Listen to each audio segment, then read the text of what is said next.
Hello दोस्तों, आज इस वीडियो में हम लोग बात करेंगे आईबीपीएस के द्वारा जो क्लर्क के पोस्ट पे लगभग 6128 पोस्ट पे दोस्तों भर्ती निकाली गई है। उसके बारे में हम लोग बात करेंगे इस वीडियो में, कैसे उसका step by step form fill up करना है। आईबीपीएस क्लर्क का जो फॉर्म है, इस वीडियो में आपको लाइव फॉर्म फिलअप करके स्टेप बाय स्टेप दिखाऊंगा और उसमें जो भी इंपॉर्टेंट चीज़ है, नोटिफिकेशन भी हम लोग थोड़ा सा देख लेंगे ताकि जो भी इंपॉर्टेंट चीज़ है वो हम लोग देख सके। और फॉर्म फिलअप के दौरान ही और भी जो कुछ इंपॉर्टेंट चीज़ें होंगी वो मैं बताते चलूंगा। तो उसके लिए सबसे पहले आपको इनके ऑफिशियल वेबसाइट ibps.in पे आना पड़ेगा। इसका लिंक आपको डिस्क्रिप्शन में मिल गया है, वहां पे आप क्लिक करके यहाँ पे डायरेक्ट आप आ सकते हैं। कुछ इस प्रकार का पेज ओपन होगा।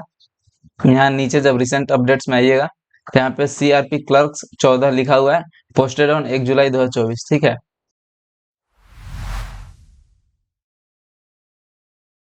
यहाँ पे लिखा हुआ है apply online for common recruitment process under CRP clerks. ठीक है, तो इस वाले लिंक पे क्लिक करना है।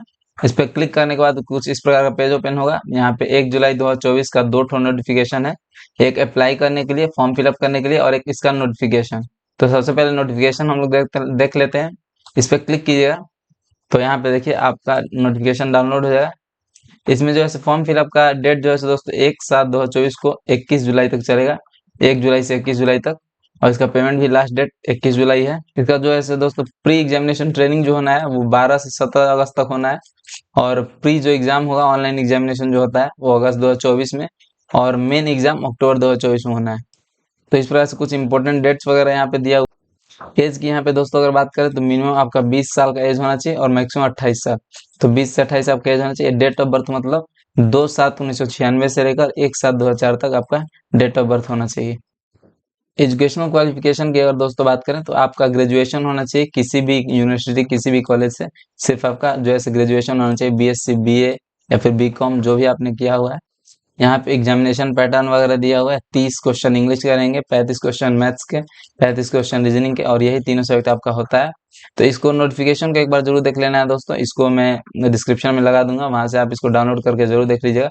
इससे सारी इंपॉर्टेंट चीजें आपको पता चल जाएंगी। तो चलिए हम लोग अब फॉर्म फिलअप शुरू करते हैं। इस पेज पे डायरेक्ट फिर से आ जाना है और अप्लाई ऑनलाइन वाले पे क्लिक करना है। ये पेज आपके सामने ओपन होगा और यहाँ पे डेट वगैरह फिर से दिया हुआ है, 1/7 से शुरू है, 21 जुलाई तक इसका लास्ट डेट है। अगर आपने पहले से रजिस्ट्रेशन कर रखा है तो यहाँ रजिस्ट्रेशन नंबर और पासवर्ड डाल के और इस कैप्चा को फिल करके सबमिट कर देना है और आप डायरेक्ट फॉर्म फिलअप शुरू कर सकते हैं। अगर आप नए हैं, नए यूजर हैं, तो यहाँ पे click here for new registration पे क्लिक करना है। कुछ इस प्रकार का पेज ओपन होगा। यहाँ पे फर्स्ट नेम डाल देना है, दोबारा से फर्स्ट नेम डाल देना है, फिर मिडिल नेम डालना है, फिर दोबारा से मिडिल नेम डाल देना है, फिर लास्ट नेम और दोबारा से लास्ट। तीनों भरने के बाद यहाँ पे फुल नेम आपका अपने आप लिख देगा और यहाँ पे मोबाइल नंबर डाल देना है, दोबारा से वही मोबाइल नंबर डालना है। एक और आप मोबाइल नंबर देना चाहते हैं तो यहाँ पे दे सकते हैं, नहीं तो छोड़ भी सकते हैं इसको। और ईमेल आईडी यहाँ पे डालना है दोस्तों। जो @ से पहले आता है उसको यहाँ पे लिख देना है और @ के बाद जो आता है उसको यहाँ से सेलेक्ट कर लेना है।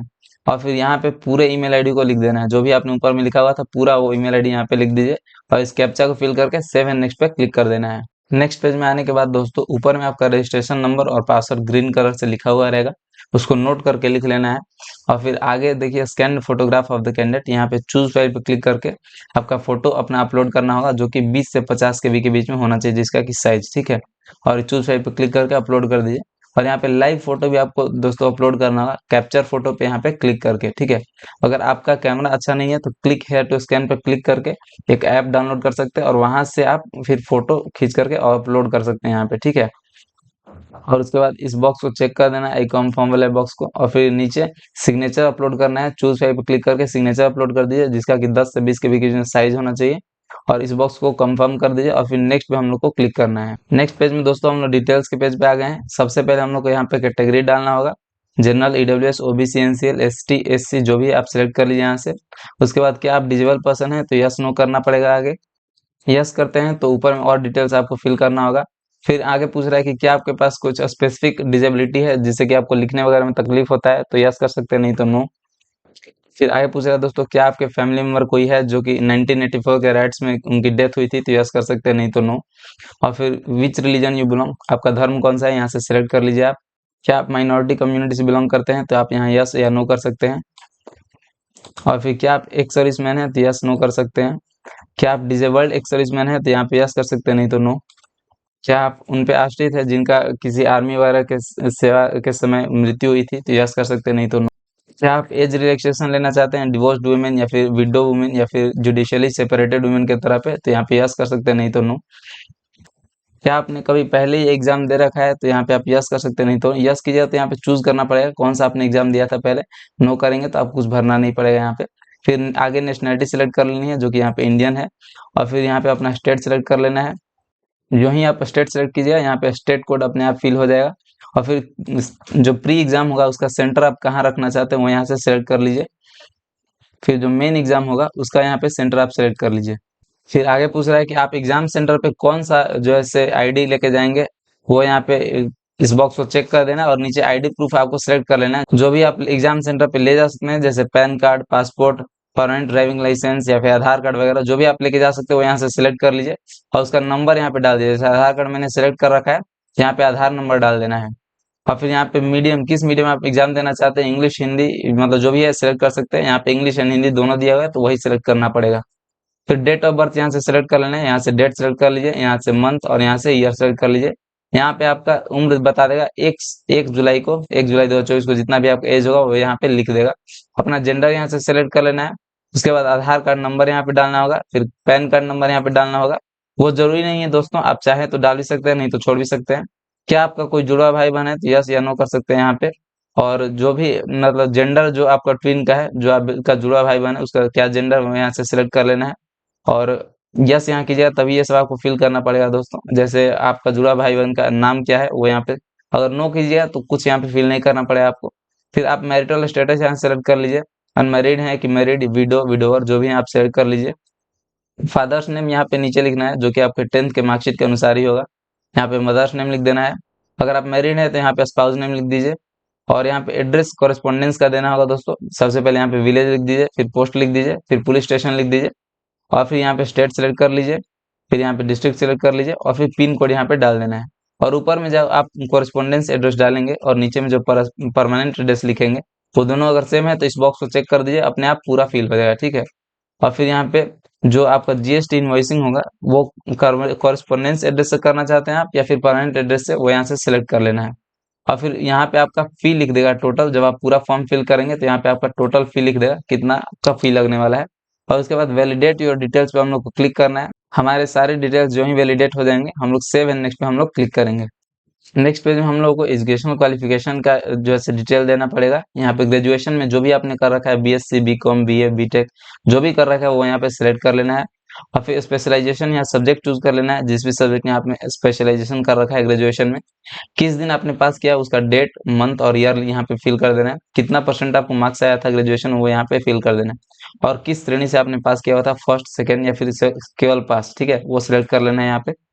और पोस्ट ग्रेजुएशन आपने कर रखा है अगर, तो वो यहाँ पे सेलेक्ट कर लेना है, क्या कर रखा है, एमएससी, एमकॉम, एमई, एमटेक, जो भी आपने कर रखा है। अदर्स यहाँ पे सिलेक्ट कर सकते हैं और यहाँ पे आपको लिखना पड़ेगा क्या किया आपने। फिर आगे यहाँ पे स्पेशलाइजेशन लिखना है, जो भी आपने सेलेक्ट कर रखा है।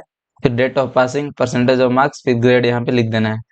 फिर ऐसे ही कोई प्रोफेशनल क्वालिफिकेशन अगर आपने कर रखा है तो वो यहाँ पे लिख देना है, और फिर और भी कुछ कर रखा है तो वो यहाँ पे लिख देना है, ठीक है। चार्ट आप यहाँ पे फिल कर सकते हैं। क्या आपको कंप्यूटर का चलाने वगैरह तक नॉलेज है तो यस कर सकते हैं, नहीं तो नो। और अगर जो नॉलेज है उसको यहाँ पे सिलेक्ट करना पड़ेगा, किस चीज में आपका सर्टिफिकेट है, मतलब आपने कंप्यूटर में सर्टिफिकेट कर रखा है या फिर डिप्लोमा, डिग्री या फिर study in high school, college, institute, ऐसे, तो वो यहाँ से सिलेक्ट कर लेना है आपको, ठीक है। उसके बाद क्या आपके पास कुछ वर्क एक्सपीरियंस है, जैसे अभी आप काम कर रहे हैं कहीं के नहीं, या यस कर सकते हैं अगर अभी आप काम कर रहे हैं तो। या फिर अगर आपने पहले काम कर रखा है तो यहाँ पे नो कर सकते हैं। और पूरा डिटेल यहाँ पे, पहले कहाँ काम करते थे, किस पोस्ट पे काम करते थे, कब से कब तक काम किया है, और फिर क्या काम करते थे और क्यों आपने वो काम छोड़ा। और फिर यहाँ पे टोटल जो है कितना एक्सपीरियंस रहा वो यहाँ पे लिख देंगे, ठीक है। अगर आपने 2-3 काम कर रखा है पहले तो ऐड मोर पे क्लिक करके और एक्सपीरियंस जोड़ सकते हैं। अगर आपने पहले कुछ काम नहीं कर रखा है तो यहाँ पे सिर्फ खाली छोड़ सकते हैं, ठीक है। अदर डिटेल में दोस्तों, जो एससी, एसटी, ओबीसी या फिर रिलीजियस माइनॉरिटी के लोग होते हैं, या फिर एक्स सर्विसमैन, या फिर पीडब्ल्यूबीडी, जो फिजिकली हैंडिकैप्ड लोग होते हैं, उनके लिए एक प्री एग्जाम ट्रेनिंग रखा जाता है, और कभी कभी ऑनलाइन होता है, कभी कभी ऑफलाइन होता है, ठीक है। तो क्या आप उसमें पार्टिसिपेट करना चाहते हैं तो यस कर सकते हैं, नहीं तो नो। अगर आप यस करेंगे तो यहाँ पे सेंटर चूज करना होगा, कहाँ पे आप वो एग्जाम देना चाहते हैं। देखिए इतना सारा सेंटर रहता है पूरे इंडिया में। और फिर आगे दोस्तों, क्या आपके खिलाफ कोई कोर्ट वगैरह में केस वगैरह हुआ है तो यहाँ पे यस या नो कर सकते हैं। और फिर कुछ अगर हुआ है तो यहाँ पे आपको डिटेल लिखना पड़ेगा। फिर आगे दोस्तों लैंग्वेज हमसे पूछ रहा है इंग्लिश, हिंदी या फिर अदर। जैसे इंग्लिश आपने यहाँ पे अगर सेलेक्ट किया तो क्या आप इंग्लिश पढ़ सकते हैं, तो यहाँ पे टिक कर दीजिए। लिख सकते हैं तो यह टिक कर दीजिए, और बोल सकते हैं तो यह टिक कर दीजिए। फिर यहाँ पे सपोज आगे हमने हिंदी सेलेक्ट कर लिया, तो हिंदी क्या आप पढ़ सकते हैं, लिख सकते हैं और बोल सकते हैं, ठीक है। और कोई लैंग्वेज अगर आपको पता है तो यहाँ पे सेलेक्ट कर सकते हैं, ठीक है। तो अपने अनुसार से वो कर लेना है, और उसके बाद वैलिडेट योर डिटेल्स पे क्लिक करना है, और फिर सेव एंड नेक्स्ट पे क्लिक कर देना है। नेक्स्ट पेज में दोस्तों हम लोग को प्रेफरेंस सेट करना होगा। यहाँ पे किस बैंक में आप काम करना चाहेंगे, अगर आपका एग्जाम क्वालिफाई हो जाता है तो जिस भी बैंक में आप सबसे पहले प्रेफरेंस देना चाहते हैं उसको सबसे पहले टिक करना है। जैसे अगर बैंक ऑफ बड़ौदा को पहले आप प्रेफरेंस देना चाहते हैं तो उस पर क्लिक करिए। फिर सपोज पंजाब नेशनल बैंक यहाँ पे क्लिक कर दिया तो सेकंड पे ये हो जाएगा। तो इस प्रकार से आपको क्लिक करना है, जिसको भी आप जैसे प्रेफरेंस देना चाहते हैं उसी लाइन से टिपते हैं और यहाँ पे होते हैं, ठीक है। यहाँ से और अगर इसमें से हटाना है किसी को भी तो उसके बटन पर फिर से क्लिक कीजिए। जैसे यहाँ पे बैंक ऑफ महाराष्ट्र को मैंने क्लिक किया हुआ था, तो इस पर क्लिक करूंगा तो देखिए यहाँ से हट गया, ठीक है। सारे बैंक्स को यहाँ पे सेलेक्ट करके प्रेफरेंस वाइज और वैलिडेट योर डिटेल्स पे क्लिक करना है, और एक बार जब वैलिडेशन सक्सेसफुल हो जाएगा तो सेव एंड नेक्स्ट पे क्लिक करना है। नेक्स्ट पेज में दोस्तों हम लोग प्रीव्यू वाले पेज पे आ गए हैं। जो जो इन्फॉर्मेशन हमने अभी तक दिया हुआ है सारा इन्फॉर्मेशन यहाँ पे दिखा देगा। एक बार ऊपर से नीचे तक आप दोस्तों पूरा एक बार इन्फॉर्मेशन मिला लीजिए। अगर कोई गलती है तो आप बैक जाके फिर से सुधार कर सकते हैं उसमें।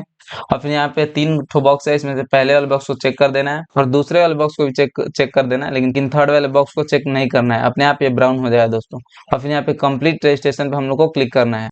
नेक्स्ट पेज में हम लोग को कुछ चीजें अपलोड करनी होंगी, जैसे लेफ्ट हैंड थंब इम्प्रेशन, जो इंक से बाएं हाथ के अंगूठे का निशान होता है उसको फोटो खींच के यहाँ पे अपलोड करना होगा। और यहाँ पे हैंड रिटन डिक्लेरेशन अपलोड करना होगा, और इस कैप्चा को फिल करके सेव एंड नेक्स्ट पे क्लिक करना होगा। डिक्लेरेशन कैसे अपलोड करना है वो मैं आपको थोड़ा बता देता हूँ। डिक्लेरेशन कैसे लिखना है इसके लिए दोस्तों आपको जो ऐसे इनका नोटिफिकेशन है उसके पेज नंबर 51 में आ जाना पड़ेगा, और यहाँ पे देखिए लिखा हुआ है आई, और फिर ऐसे ही आपको एक व्हाइट पेज पे ब्लैक इंक पेन से लिखना है। सबसे पहले आई लिख देना है, उसके बाद कोमा देकर अपना नाम लिख देना है, फिर कोमा देके हेयर बाई डिक्लेयर, और ऐसे करके यहाँ वेन रिक्वायर्ड तक लिख देना है, ठीक है। इसको लिख के और फोटो क्लिक करके आप हैंड रिटन डिक्लेरेशन वाला जगह अपलोड करना होगा, चूज फाइल पे क्लिक करके अपलोड कर दीजिए। नेक्स्ट पेज में दोस्तों हम लोग को पेमेंट वाले पेज पे आ जाएंगे। यहाँ पे अमाउंट लिखा हुआ रहेगा, जितना भी अमाउंट आपको फी के रूप में लगेगा। इस कैप्चा को फिल करके सिक्योरिटी कोड को फिल करके और सबमिट पे हम लोग को क्लिक करना है। सबमिट करने के बाद कुछ इस प्रकार का हम लोग को पेमेंट का पेज आ जाएगा। यहाँ पे आप डेबिट कार्ड, क्रेडिट कार्ड या फिर क्यूआर कोड या फिर यूपीआई से जिस भी थ्रू आप करना चाहते पेमेंट कर लीजिए। और एक बार दोस्तों नोटिफिकेशन में देखिए यहाँ पे डिक्लेरेशन मैंने बता दिया, इसको इसी प्रकार से लिखना है, अपने हैंड राइटिंग में लिखना है। एक बार नोटिफिकेशन में जरूर ये बात दोस्तों देख लेना है कि आपके स्टेट में, जैसे मैं यहाँ पे बिहार का बता रहा हूँ, किस किस बैंक में जगह खाली है, किस किस बैंक में मतलब भर्ती होना है, ठीक है, कितना सीट वहाँ पे खाली है, वैकेंट कितना है सीट, ठीक है। उसी प्रकार से आपको फॉर्म फिलअप करना है। उसी प्रकार से जो मैंने बैंक का प्रेफरेंस बताया था कि ऊपर नीचे कौन सा बैंक आप पहले देना चाहते हैं प्रेफरेंस के रूप में, तो वो यहाँ पे देख के ही करना है। जैसे देखिए बिहार में पंजाब नेशनल बैंक पे इतना सीट, जैसे टोटल यहाँ पे 30 ठो सीट खाली है, ठीक है, तो इसलिए मैंने पंजाब नेशनल बैंक को फर्स्ट पे दिया हुआ था, ठीक है। और इसी प्रकार से अपने स्टेट में जरूर देख लेना। नोटिफिकेशन को आपको लिंक का उसका डिस्क्रिप्शन में मिल जाएगा, वहां से आप डाउनलोड करके एक बार अपना चेक कर लीजिएगा अपने स्टेट का। उसके बाद ही फॉर्म फिलअप जो है करना है। और भी अगर आपको दोस्तों कोई प्रॉब्लम हो तो हमें कमेंट सेक्शन में जरूर बताया कीजिए, हम लोग जल्द से जल्द जवाब देने की कोशिश करते हैं। और अगर दोस्तों आप में से किसी को भी फॉर्म फिलअप जो है हमारे थ्रू करवाना हो किसी भी एग्जाम वगैरह का, तो आप हमें जो है डिस्क्रिप्शन में हमारे इंस्टा आईडी का लिंक दिया हुआ था, वहां पे हमें मैसेज कर सकते हैं, वहां पे हम लोग आपको कांटेक्ट कर लेंगे और आपका फॉर्म फिलअप जो है कंप्लीट कर दिया जाएगा। और हमारे चैनल को सब्सक्राइब करें दोस्तों। Thank you.